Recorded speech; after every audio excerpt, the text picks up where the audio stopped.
Hey folks, welcome to this edition of Wild Kentuckiana Live. I'm your host, Tom Chamberlain. With me, I have Rusty here from Fish and Wildlife. How you doing, Rusty? Hey, great, Tom. Well, I want to appreciate you for coming on tonight. We got a lot of things to talk about. A couple things are, you're a veterinarian. Yes, sir. So we're going to go over the proper way to maintain your rabbit and bird dogs. Okay. With rabbit season just coming in, waterfowl's upon us. And also, you're the 3rd District Commissioner. Now, what counties does that include for the Fish and Wildlife? It's basically Jefferson County and the counties that surround Louisville. So to the west, Breckenridge, Meade, Jefferson, Bullitt, Spencer, Shelby, Oldham.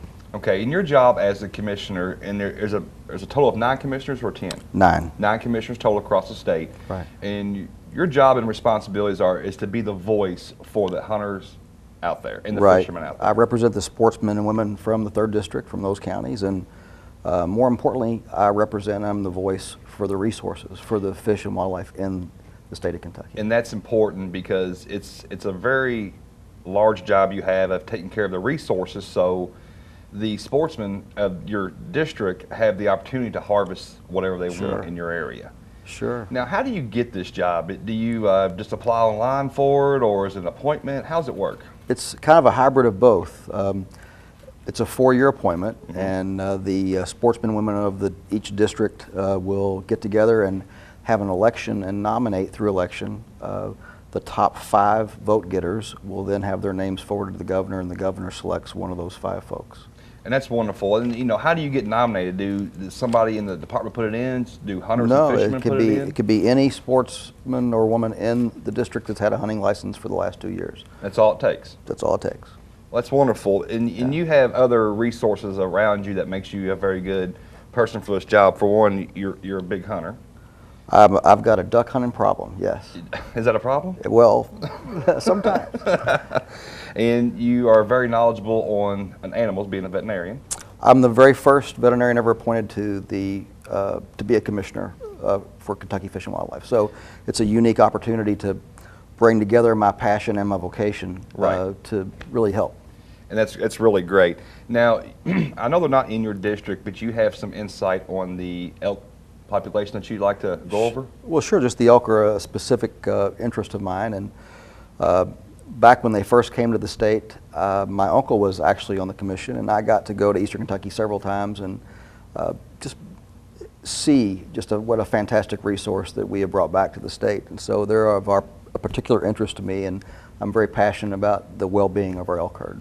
Now, being a veterinarian, and I know that when Kentucky brought them in, they had to do a lot with them to make sure they're going to be okay on their own and viable on their own. Does anything that they taught you in veterinary school ever apply to that type of thing? Well, there's a variety of diseases like the meningeal worm, the brain worm, and elks that we're aware of, but mostly it's just putting back into the newly created habitat as an aftermath of the mining processes that went on. Just was an ideal situation for the elk, and they have thrived. We now have obviously the best elk herd east of the Rockies, and we rival the hunter success rate of anywhere in the country. So we're very proud of that. Yeah, we're very proud, and there's been some monsters killed this year. We got our very first bull that was over 400, or you scored over 400, and I was there. It was fantastic. Really? Yeah. And a lot of people, kind of getting a little bit off topic, but a lot of people complain about how the process works for getting drawn for elk. And I'm here to say that the elk draw is the fairest thing you're ever going to do because a third party out of California is handling this. Right. So it's not, the old ways like it used to be. Well, my buddy's uncle got a draw because he knew somebody. It, believe it or not, is totally random, and is. Only 10% of the applicants are accepted for out-of-state consideration, and of those, they only get 10% of the tags. Right. So we really try to reward your residency. Sure. And I think that it's worked out pretty daggone well. It's just some folks seem to get picked more than their fair share, but it's not more totally than their random. fair share. Yeah. It's just the luck of the draw. Luck of the draw. I put in for myself and my son every year for every tag possible, and even though we never get drawn, eventually it'll happen, I'm sure. But if it don't, I'm still okay because I know where that money's going to. It's going to a great program. Yeah, and our department has looked extensively about preference points and bonus points, and trying to maybe look at what other states have done. And And quite honestly, our state's doing it pretty good. So doing great, and I love that the outside agency is handling this, so nobody in Fish and Wildlife is actually doing it, but they catch all the flack for it. Well, it's totally random, and it's as fair as it is possible. As fair as it's going to get. Yes. I've never been drawn, and I'm okay with that because I know how it's done. It's done the right way. We were up in Maine about a month and a half ago bear hunting, and come to find out their moose draw, out-of-state residents are drawing 85% more than in-state residents. And it's not the way we do it around here, which is great because it's totally opposite, because you are rewarding your local people and your local hunters. Up there, they want out-of-state money so bad they can't see straight. Right. And that's their thought process on that. So, you know, I feel like we're doing it the right way, and that's why our herd is so big. Well, we're just blessed in the state to have the resources that we do, and our department, I believe, is the best in the country at managing those and supporting the sportsmen and women that have made it what it is. Absolutely. Now, I understand that you're a strong waterfowl hunter. Well, strong is a variable term. I like to waterfowl hunt. I don't know how strong I am, but I like to do it. Now, you said you have a lease in Louisiana, is that correct? In Louisiana, and then one on the Ohio River here in Kentucky, and a place at Kentucky Lake. Well, what's the inside scoop? How are they going to go this year, you think? It's pretty slow right now. I just got back from northern Alberta, and our hunt up there was off from last year. The migration just has not really occurred yet, and in fact, I was supposed to be down in Louisiana last week for opening day there, and we canceled because there were no ducks. So they'll come, they'll just be a little later in the year. What's the reasoning why it's off? Is it weather? Weather, moisture, those are the two biggest factors. You know, the birds have to get pushed down, right? And usually that push comes from the little potholes getting frozen up at nighttime, and that just hasn't occurred yet up in northern Canada. It's been a little seasonally warm north, as it has all been here. You know, not many times you get 80-degree weathers in November, and we've had a few of them early in the season here. So I think that's going to help it or hurt it this year. But I think eventually it will come down. I think it'll be a good season for it. We'll get our shot at them. Absolutely. Well, folks, we're going to take a quick break. When we come back, we're going to talk about how Rusty here is a veterinarian and what we can do to help your animals, your dogs out there while you're rabbit and quail hunting. So stay tuned.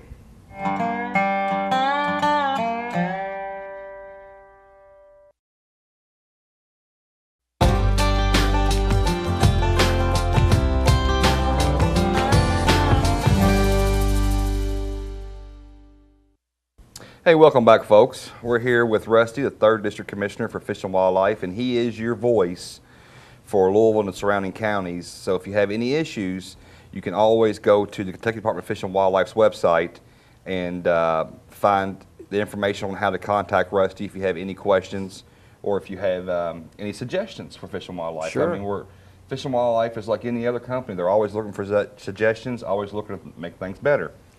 But before we get talking to Rusty again, we want to bring up a really good sponsor of ours, Knob Creek Gun Club. And we're hoping to have Knob Creek on next week to talk about all the services they offer at the gun club. Guys, if you're looking, right now it's gun season, so everybody needs ammo. Everybody could use an extra new gun, a new scope. Go to Knob Creek. They have everything you need. They have a wonderful range. They have a range official so that you're not there all day. They shoot it for 30 minutes, take a break, so you're in and out pretty quick. So make sure you go check out the guys at Knob Creek Gun Club. They're a great sponsor of ours, and we really appreciate what they do for us. So Rusty, let's get into you as a veterinarian now. Great. Where'd you go to college at? I went to Auburn. Auburn. War Eagle. War Eagle, okay. I wasn't real pleased with you early in the season. I'm glad I didn't have you on the first game of the season. We wouldn't be having these conversations right now. If Louisville had won that game, I was going to have to move. Well, come to find out, it worked out because Louisville's doing much better than Auburn now anyway. Yeah, we've kind of had a rough season. Yeah, you have. So after you came out of vet school, you opened your own practice up. Right. And from what I understand, you've been very successful. A lot of people come to you, great service, take care of their dogs, and everybody knows that your animals are like your children. Been really blessed, yeah. And people are really fond of their pets, as I am mine. But when people are rabbit hunting, bird hunting, waterfowl hunting, are they always taking proper care of their dog like they should? Well, us hunters, we're a unique lot in that we're very, very independent and we love our animals and we invest a lot in them, but we've got a great resource in our veterinarian and that relationship you can have with your veterinarian about kind of optimal training and optimal health techniques that can be applied. And my colleagues and I are just ready to get you on the right track and help out to have your animal, your dog, have success in the field. That's what it's ultimately about, is that success in the field. Now, first off, let's start about, you had brought up during the break that there's a first aid kit you should have with you when you're hunting. Sure. What would you have in that first aid kit? Well, it needs to be just basic. Okay. You need just some bandage material, some gauze, and maybe some vet wrap, a wrapping bandaging material. I'd have a supply of hydrogen peroxide, and that kind of does dual purpose. It can cleanse and clean wounds, and then also if your pet ingests something that it shouldn't, you can give it orally, and it's an emetic. It makes them vomit. Really? So you can give that if they were to get into something really nasty, you know, that you didn't want them to. We could have a head start on getting that cleared out of their way. When I was growing up, my dad had a beagle dog, and we called him Jumper. Best beagle dog I've ever seen in my life. That dog would get in the thorn bushes like you wouldn't believe, and come out just cut to pieces, and just love every bit of it. Sure. So bandage material, Neosporin, like scissors. Human Neosporin? Yeah, just triple antibiotic ointment, peroxide, bandage material, vet wrap, nail trimmers. You know, just very basic things. Yeah. But you need to have them in my duck hunting blind bag. You know, I've got a little pouch with those things in there. Okay. Because I've been in places, you know, where they will get a toenail caught, and you know, it's very traumatizing to the dog, and they want to bleed a little bit. You can put some baby aspirin in there for pain relief. There's a few things you can do, and just work with your veterinarian, and he might hook you up, or she might hook you up with some products that will be advantageous to you. And it's amazing that the same products that we were using ourselves and our kids, you can also use on your dog. You know, the aspirin and the Neosporin and all that. But when people are, for instance, running rabbit dogs, most of the guys that are really into it run their dogs during the summer. Right. Before season, getting them in shape, and then they also run them during the season. What would you suggest on, like, are they feeding them properly, how to feed them, make sure they're hydrated in the summertime? You know, I see a lot of rabbit dogs, a lot of bird dogs. I raise labs for duck hunting, of course, and the things that I think the number one issue we have with our hunting dogs is we don't feed for performance. You know, I have people tell me all the time how much their animal's worth and what a great hunting dog it is. But they feed it a very low quality dog food. Right. So you have to feed for success. High protein, you know, 32% protein and a 20% fat diet. And the proof's in the pudding. I mean, you're going to pay for price per pound. You're paying for the protein. So when folks come in and tell me what a great deal they got on this awesome dog food that they got for $9 for 50 pounds of it, you're not going to expect to have a great hunting partner when you don't feed for that performance. Right, your dog's not going to perform its full capabilities if you're feeding it. Be more prone to injury, just run out of gas. And then as we train them, you know, we have to train in an environment where we're going to build their stamina, build their endurance, and get them ready. You know, a lot of hunters will open that cage, and the first time of the year is opening day. Right. And their dogs are excited, and they get out, and they're spent in the first 15 minutes. So you have to build up to that, and let the dog get used to what its job. Right. And then you know, you open that cage up on opening day, and it's just another day, and they're ready to go hunt. And you have a happier dog. Sure. You know, now, do a lot of hunters make mistakes run their dogs in the summer and not hydrating that dog properly? Well, I see a lot of heat stroke, and that's going to be from a couple of factors. One, not hydrating. You got to take lots of water with you and give your dog rest breaks, because they're genetically, you know, kind of instinctively driven to go and don't stop till you are accomplished. And we have to be their brains for them, because their instinct will take over. Yeah, and those dogs, you know, people invest a lot of money into those dogs. Sure. You know, thousands of dollars into them, but they don't take the proper care. Right. They don't think about that, I think. You know, I think they think food is food. Sure. The other thing I see is just parasites. We're really prone to deworming, but the over-the-counter dewormers are just going to be effective against roundworms and maybe a hookworm every now and then. And I see a lot of really quality hunting dogs come in, and they have whipworms or heartworms, and these are real things. You know, I've been doing this for a while, and I tell people all the time I give a rabies shot. I've been practicing 24 years. I've never seen a case of rabies, but I'll see a case of heartworms every week. Yeah. And our hunting dogs, particularly beagles, I see this a lot in, we just kind of turn a blind eye to that, and then we see it, and it's really advanced in its progression, and it could have been easily prevented. And I think people think, well, you know, you go to the doctor, it's a high bill. You go to a vet, it's a high bill. You know, taking my dog to the vet, the bills are not that high as anything else, you know. But if you got a lot of money invested in this dog, you want to keep that dog as long as you possibly can, whether you're breeding that dog or you're hunting that dog.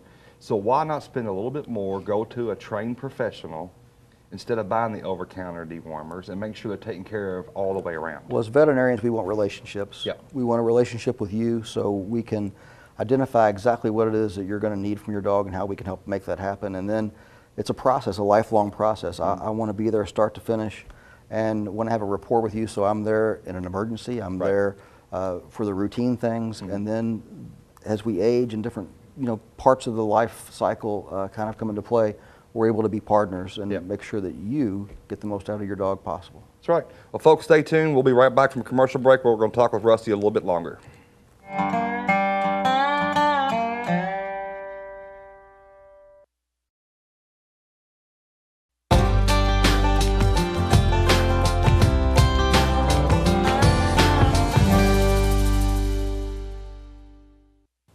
Hey folks, welcome back, and thanks for hanging in for this segment here of Wild Kentuckiana Live.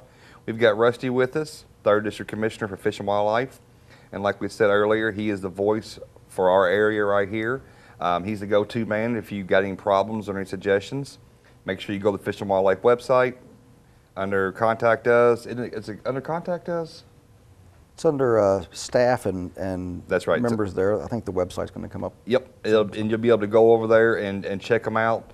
And if you got any questions for Rusty or any feedback on the show, go over there. There he is right there. Look at the head on that thing. Got a face for radio. That's right. Don't we all? But he's done this is your first year? Yes, sir. Your first year in it? Yes, sir. He's done a wonderful job for our area. He's a very big voice for us, and he's working on a lot of things in the future here for us. So we got him 3 more years. Can you get it again? You can get reappointed one time. Okay, well, Lord willing, you'll get reappointed for us one more time, and then pass the knowledge you have on to the next 3rd District Commissioner. Well, I just hope that I am a good steward of our resources and just help the folks in our district fully enjoy what we've been so blessed to. You are a good steward because you care as much for our rights and our resources that our hunters do. Right. So you're the perfect voice for our district. I hope so. And we really appreciate all you do because it's a thankless, underpaying job. So we really appreciate what you do. Now, going back to veterinarian and big waterfowl hunter, and you raise some labs. Yes, sir. Let's talk a little bit about obedience. How do you go about that? Well, it all starts with obedience. In fact, I like to tell folks that your dog training for whatever you want to do, whether it be beagles or upland birds, is 90% obedience. Mm-hmm. The dog's instinct is going to take care of the rest. But right. If you have that dog trained to mind you, to pay attention to you amidst the distraction of everything going on, you've already won the battle. And I think it starts as a puppy, as a young puppy. I'll do a little routine where I'll put the food bowl down and make my dog sit, and then I'll make it watch me fill the bowl up, and it's not allowed to eat till I say its name. And so I start training as a 4 to 6 week old puppy that it's not released until it hears its name. Well, that dovetails into the release of the bird. But a 4 week old puppy, when it's hungry, it's hungry. So how do you? What is the proper way to get that puppy to stay there? Consistency. They want to please you. Right. And if you're consistent, they will quickly figure it out. If you're inconsistent, they won't. Right. But if you're consistent and you get that training down to where it first learns its name, then it learns what no means, and then it learns to honor its name at the food bowl. And then the only other command you need is the heel command. That means the dog's always on your left. When you walk, it walks. When you stop, it sets. And now you're hunting, because if it returns the heel, it'll return the bird to hand. And if you can control it with its name and release it on its name, you're there. Now, at what age do you start a pup out at retrieving birds? Well, you'll want to make it fun, and so because they like to play too. They're kids. You want to make it fun, and you want to channel their energy, and not be so militant in your training early on. You want to channel what they're doing in a positive way. Right. So, almost from the get-go, you're playing fetch with them, those Right. kind of things. And then you're also letting them see the other dogs, the older dogs, train and come back and seeing their exuberance to want to please. Right. And you've been training dogs for how long? Well, I've Been playing with dogs. playing for dogs my whole life. For duck hunting, you know, I'll get them started, and then I've got a trainer that I use in Louisiana that's great. But yeah, I'll do the basic obedience, and then I kind of know what to do, but Right. other folks are much better. Well, everybody has their own knack for what Sure, they do, you sure. know. So you send a dog off to get Louisiana and get trained. When you come back, when he comes back to you, it's fully ready to hunt. And it's excited about hunting. It loves to jump in that water. Oh, they were excited before they went. Yeah. Man, his reward is the next retrieve. You know, and I've done some waterfowl hunting, and it's amazing how these dogs actually perform. I mean, we was hunting Ohio, and it was a pretty good little current going. Right. That dog jumped out there and went after that duck and got that duck and brought that back like it was nothing and couldn't wait to do the other one. And what impressed me the most was that dog could hear that duck coming before we could ever see it or hear it. It was already sticking its head out the blind, of the boat blind. It knew it was coming. They know wing beats, and they know when it's just a pigeon or versus you know, a duck or a goose. They're They very, know. very intelligent dogs, Yeah, and amazing. You know, they're good companions. Sure. And they're just wonderful family animals too. Right. They are. Well, folks, we're going to take another break here, but before we do, we're going to do a new segment called In the Field. So I hope you enjoy this.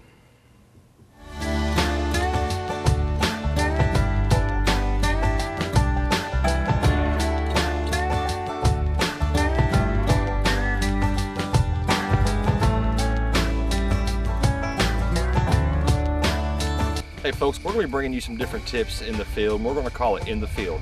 And we're going to be filming some, telling you about proper setup for campsites, for deer camp, for hunter safety stands, your safety requirements to get in the stand, how to make mock scrapes, how to hunt bedding areas. So we're going to cover a lot of different things for you all this year. And it's a great little segment, and we'll bring you the tips that we do for Lights Out Outdoors TV, bring to you, and hopefully that will help you here in the future. As you can see, the first one we're doing is how to properly set up your deer camp. You always want to make sure you find the highest ground possible. That way if you get any rain or any moisture, it's going to roll off the hill. It's not going to set in your tents. Everybody knows when you go to deer camp, it's just a big party. It's a big fun time to have all the guys with you, and it's laughing and joking, and hopefully somebody gets to harvest an animal. But the good thing about it is if you don't harvest an animal, it's still a fun time just to be with all your friends. Now make sure you also check your wind direction. When you're setting up your camp, you want to make sure the wind's not blowing that fire into your campsite. You make sure it blows completely away from you. So two things that's really important to remember is always make sure you check the wind, get your tents away from the wind, and always set your tents up on the highest ground possible so if it does rain, everything flows off and you're not soaking wet and you're not floating with them. So as you can see here, we got some tents being go up. Some guys from Lights Out are here helping us out this weekend. And it's going to be a good time, and we're going to bring you a lot more segments coming up here in the future, so stay tuned to Wild Kentuckiana Live.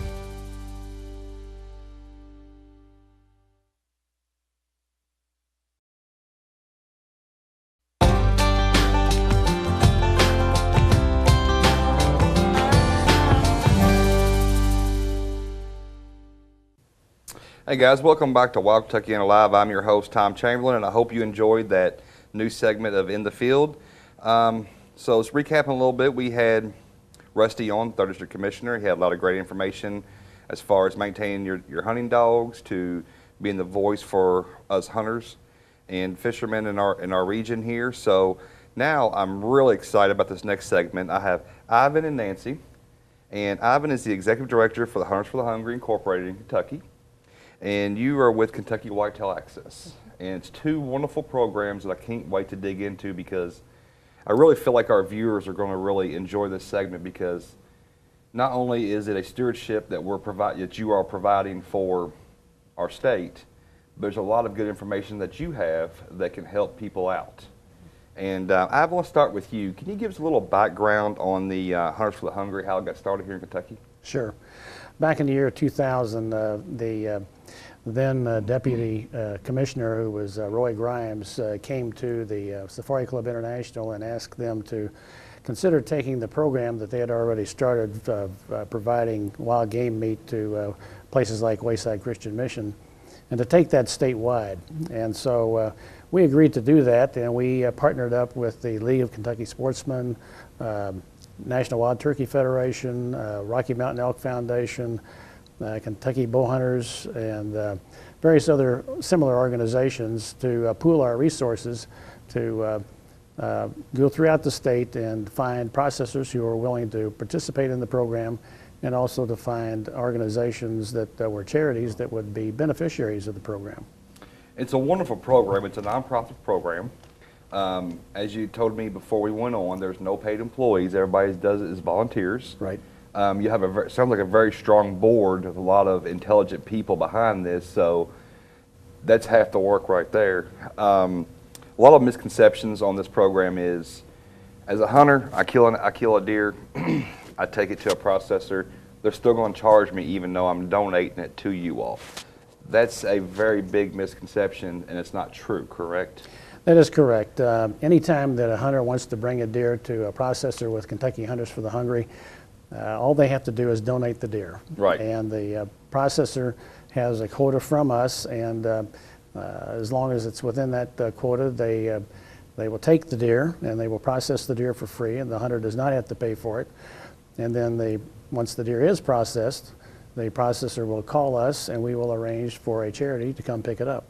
And that's the great part about it, is that it's serving so many different people, because Fish and Wildlife has done a wonderful job of getting our deer population up.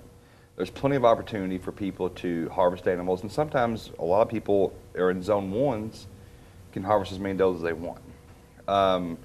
I have donated to your cause before. It's really simple. You harvest your animal, you check it in through the telecheck system, you take it to a participating processor, you tell them what it's for, you give them your confirmation number, you walk away feeling good that you know you're helping people that need that meat.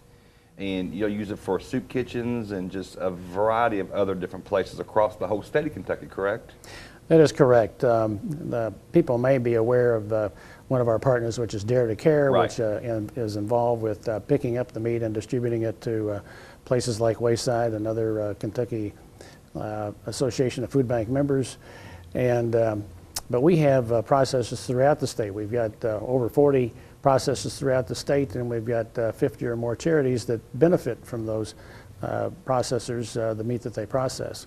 So it's an expansive program throughout the state, and we are doing what we can to motivate hunters to bring their deer to us so that we can then turn around and make that resource available to people who really need it. Yeah, and it's important because I don't know if a lot of people out there, and this is what this show is about, it's about connecting people like you all with viewers out there that hunt and fish or want to start learning how to hunt and fish. So this is a great media outlet for organizations like yours, because you can go right to your website, you can see all your contributing processors on there, and there's processors from all over the state. There may not be one in your county, but there's going to be somebody close to you where you can do this to. In the Louisville market here, you have somebody on Taylorsville Road, it's a processor that handles it. You also have Scott Herndon, which is a sergeant for the Fish and Wildlife Department. He has a processing company going on in Spencer County. Right. So if you're in the Louisville market here, or Bullitt County or Spencer County, and you really want to help some needy folks out, the greatest thing you could do is harvest an animal, check it in, and donate it to your cause, because it's going to feed a lot of families. That's right. Now, how many deer have you all had last year? What was your goal last year of how many deer you wanted to be turned in? Well, last year we had a goal of 2,000 deer, and unfortunately we fell a little bit short there. We only were able to take in 1,500 deer because that were all that was offered, and we actually had funding available to process the entire 2,000 deer. So it's you don't want to oversell your program, because you want to make sure you have enough money to pay for the processing, but we're now in a position where we now have the money to process, and we now need hunters to help us out by bringing their deer to us. You've done your part. Right. It's our time to do our part. And our part would be to donate these deer. I've got friends of mine that, kill several deer a year, and I hadn't been on them, but I'm going to get on them. You can't eat 6 does. let somebody else enjoy it, because the deer meat, the venison, is just a wonderful meat. Very lean meat, very healthy meat. And, you know, I went to the doctor. He said, do you eat a lot of beef? I said, you eat a lot of deer. He was like, well, that's good. You keep eating all that deer. It's, you know, it's no hormones, no genetic stuff added to it. It's just, the deer meat's just fresh, pure meat. You never see a recall in deer. You see a recall in every other meat, but not a deer. Right.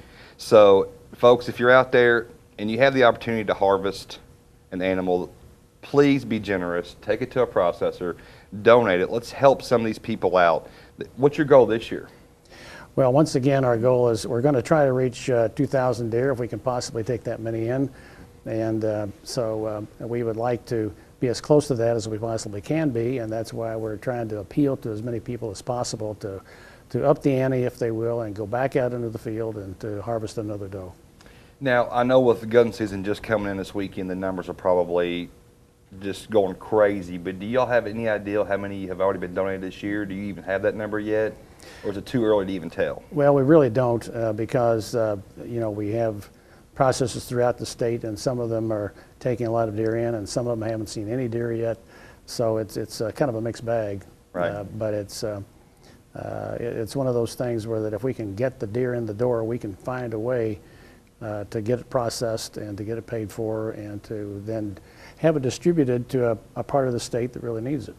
Fantastic. Folks, we're going to take a break. When we come back, we're going to talk a little bit more about this program, and then we're going to talk with Nancy here, because if you like to hunt and you need a place to hunt, or you have some land that has a lot of deer on it, she's got the way to solve your problem. So stay tuned.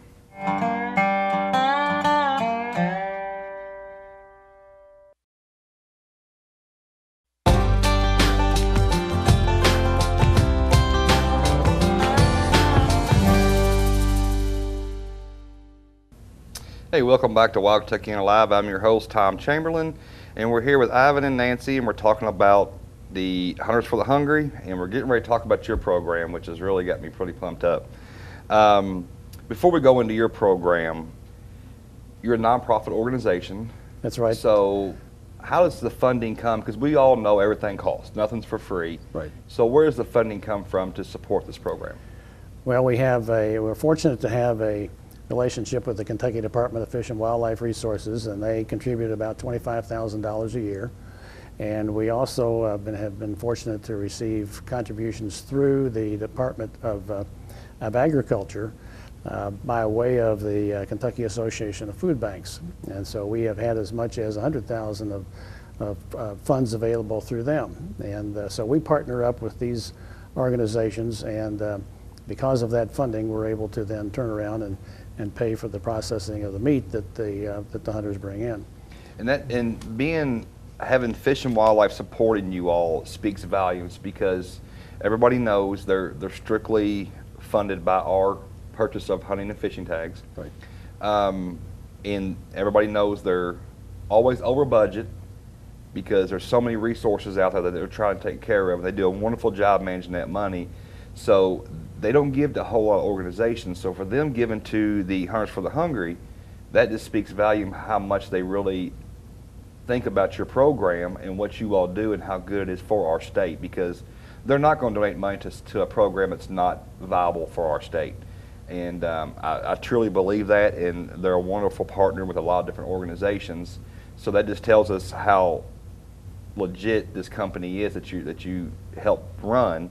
So tell me, how many meals can you get approximately out of one deer? Well, generally speaking, on the average deer, we can expect to harvest about 45 pounds per deer. And a deer with, let's say, 45 pounds in it will generate approximately 8 meals per pound if it's used by somebody like Wayside Christian Mission, because they put the meat into soups, and they put it into spaghetti, and they put it into various other kinds of uses. And there may be a little less than that that's accomplished if you simply are handing out 2-pound packages of meat with a food bank. But the resource is really quite flexible when you go to some place like Wayside to really utilize it and spread it around and make the maximum utilization of it. So approximately, they could probably get 8 meals out of a pound. Is that about right? That's right. And since this program has been in conception in 2000, how many meals do you think that you have provided for people? Well, we estimate that we've provided over 4 million meals during the pendency of the program, which started in the year 2000. And of course, now we're in our 16th year. So we have been very fortunate to have a lot of support over that time period, and we've been able to distribute a great number of meals through our strategic partners like Dare to Care. And 4 million meals, that's a huge number, and that just tells you how many people that are actually out there that need the help and don't have the resources to, you know, whether for whatever reason it may be, have to rely on the Dare to Cares and Wayside Christian Mission and places like that. So it's a blessing those places are even around to help a lot of people out. We're very fortunate. I'm very fortunate to be able to, you know, have a good job, but not everybody's in that same situation. So that's where companies like Hunters for the Hungry, Wayside Mission, Dare to Care, they really play a big part in our community, and they're very community involved. Nancy, I've been dying to get to you. Tell us about this Kentucky Whitetail Access Program, and it's in conjunction with Hunters for the Hungry. I'm also on the board of Kentucky Hunters for the Hungry with Ivan, and the program was started in 2014, and it's a matching program between hunters and landowners or farmers. And you go online, you sign up for the program as a hunter or a landowner, and put in your information, and then we match it. So basically what your program is that you're matching people that do not have places to hunt, that are maybe a little scared or itchy about hunting WMAs because of the amount of people that hunt those, and you team those up with farmers, landowners, ag guys that have a problem with an over deer population. So we've been targeting people that have a lot of depredation deer, and but it can be anybody that just wants to thin their herd on their property. You're basically Match.com for hunters. You know, that's really what you are.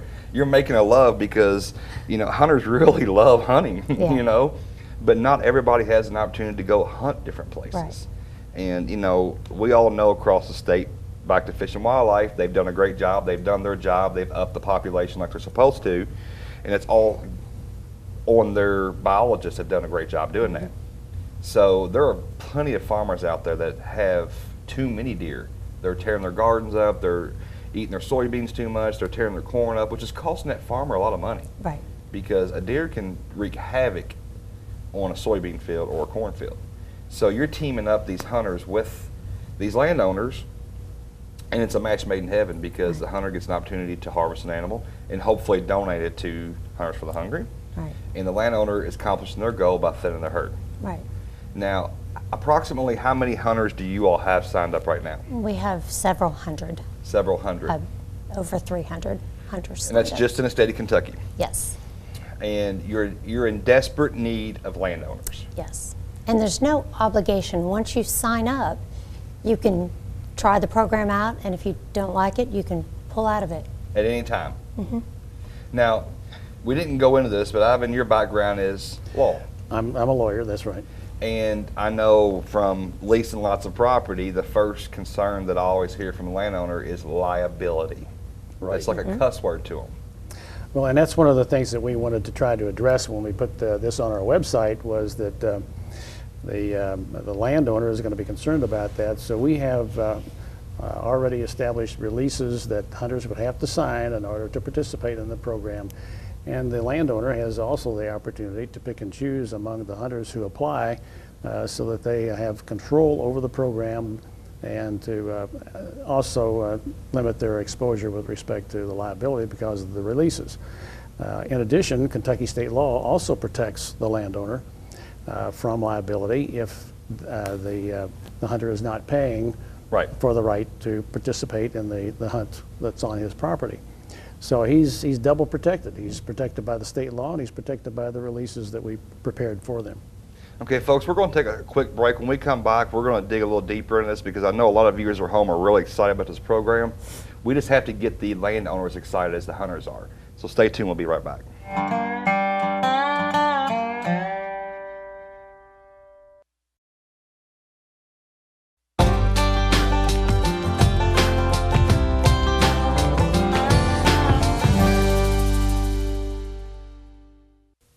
Hey folks, welcome back to Wild Kentuckiana Live. I'm your host, Tom Chamberlain, and we got two great guests with us that are giving us a lot of important information. Ivan with the Executive Director of the Hunters for the Hungry, and Nancy, she's also on the board, but also kind of take care of the Kentucky Whitetail Access too, is that correct? Correct. And folks, I know as hunters we have an obligation to do what we do and do it ethically, but please get out there and harvest an extra animal in your zone if you're allowed to. Please, by all means, everything legal, and get it over to these guys over here. They really need our help as far as helping the needy out and Dare to Care and everybody else, Wayside Christian. So please go do your part. Please get out there and harvest an extra animal for them. Instead of giving it to your buddy that has the capabilities of going hunting himself, give it to these people here, because that happens a lot. Hey, can you kill me a deer? I like deer meat. Sure. Well, don't we all like deer meat? But instead of giving it to your buddy, make an effort, do something nice. Karma will really come back and pay you double. I promise you, it'll take care of yourself. But just get some deer donated to these folks here and help them out. It's a program that needs to gain a lot of steam. They had so much money last year they didn't get to utilize because they didn't have enough hunters contributing. Let's not have that problem this year. Let's make sure that let's make sure they have to go find new funding because they can't handle what they got now. That's what I want to do. I want you to come back and say, you killed me. Because I had to start writing checks out of my own pocket to cover some of this stuff. Now, Nancy, your program is very interesting. You're teaming up hunters with landowners. And folks, if you have any, is there an acre size limit that y'all have? Is there any kind of standards y'all have for the landowners? Okay. No, we don't have any restrictions on that. The key is to, the focus is on landowners that have too many deer that Right. that they go to Fish and Wildlife and get depredation permits. But we will take any landowner who wants to allow someone else to come hunt his property. And if you're a property owner or a landowner and you've got deer just eating your gardens up that you spend all this money on and you can't get no tomatoes because these deer are tearing them up, get a hold of these folks here. Any size property they will take in, they will team you up with hunters, and from my understanding they get to pick the hunters they want to come on there, right? That's right. It's kind of like a profile. You give them like a profile of the hunter, and they get to choose who they want to use. That's And right. that is an amazing program because there's so many people out there that want to hunt and don't have the places to. And I'm sure there's a lot of landowners out there that have a problem, especially when you get into Oldham and Henry counties. They're so overrun with deer right now. It's crazy. So we just got to team them up and let's get this program started. I'm excited about this program. You know, I've never had the bad luck of not having a place to hunt, thankfully. It's not saying it won't happen in the future because we don't know what's going to happen, but if there's ever a need for it, I would definitely be on your program. But you have 300 hunters signed up now. Right. And how many landowners do you think you have? We have about 3. Okay, folks, they got 3 landowners. Yeah. So the odds are definitely in the hunter's favor, so we got to make sure we swing it a little bit. So if you have any land, make sure you go to the hunter, is it KentuckyHuntersForTheHungry.com or .org. .info? That's, Either one, .info. Yeah, KentuckyHuntersForTheHungry.info is our primary website, and you can also do KentuckyHuntersForTheHungry.org. Okay. And either one of those will get you to our website. And particularly if you're a landowner, please come on and help us out, because the program is brand new and it's only been around for a year. But the key to making this work and to be the match.com that you're talking about is for the landowners to participate. Right. And there's no liability to the landowners. You have the KRS statute that's protecting them. Right. And then also you have a staff attorney that's on the board. Make sure there's also another waiver. So there's no way that there's any liability to the landowner whatsoever. That's right. As long as there's no money exchanging hands. As long as no money is exchanging hands. In other words, it's a free arrangement as we have contemplated it on the website. Now, how did the Kentucky Hunters for the Hungry think about starting this program? What was the ideal behind it? Well, last year there was some interaction between the Deputy Commissioner Karen Waldrop and some of the folks on our board about trying to figure out a way to solve a variety of issues, one of which is depredation of deer on crops on the one hand, and having opportunity for hunters who can't access property on the other. And so by working around, we came up with the idea of having a program like this that would match the people that have the problem with the people who want to help solve it. It's a great program, and I'm 100% behind it, and I'd love to do anything I can to help you all. But I'm not quite sure how Kentucky Hunters for the Hungry kind of got this all put together. So basically, you're trying to receive all of the free deer or the deer that you can get for the people, and you are trying to team up people. So hopefully that works hand in hand where, you know, if you feel appreciative for your program, you'll donate a deer. That's right. And we just need more landowners to get involved with this. That's right. And I'd love to take my TV show and do a remote for you all. I'd like to get with a hunter that y'all have signed up. I'd like to get with a landowner, film how that all works, the meeting, the whole 9 yards, and make a complete episode for the Pursuit Channel next year for that, to help you all get your name out there and get this program out there, because I think this program could be big, and I think in the future other states could probably copy what you're doing, because we're not the only state having this problem. Would you agree with that? Right. Absolutely. And we'd be delighted to participate in that and to help get the word out so that we can get this program established and make it a real worthwhile proposition for everybody. Yeah, it is. It's a great program. I mean, y'all are doing wonderful things over there, and like I said earlier, y'all have really intelligent people behind this, and it takes people that have an instinct that know they can see the future of what needs to be done, and y'all are ahead of the game. And you know, I'm really proud to have you all on as guests, and I really want to help you all in any way possible. So folks, they're not needing volunteers for their staff. They're needing you to volunteer to go out there, harvest an animal, take it to a processor that's set up by them, and donate that deer. Absolutely. Get off that behind. Don't give it to your buddy. Don't give it to your mother-in-law that you really don't like anyway. Give it to Hunters for the Hungry. They need it way worse than they do. And if you're a landowner, make sure you go on, sign up, no liability to you whatsoever.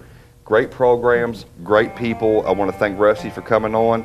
He's our voice in our area, and we'll see you next week on Wild Kentuckiana Live, folks.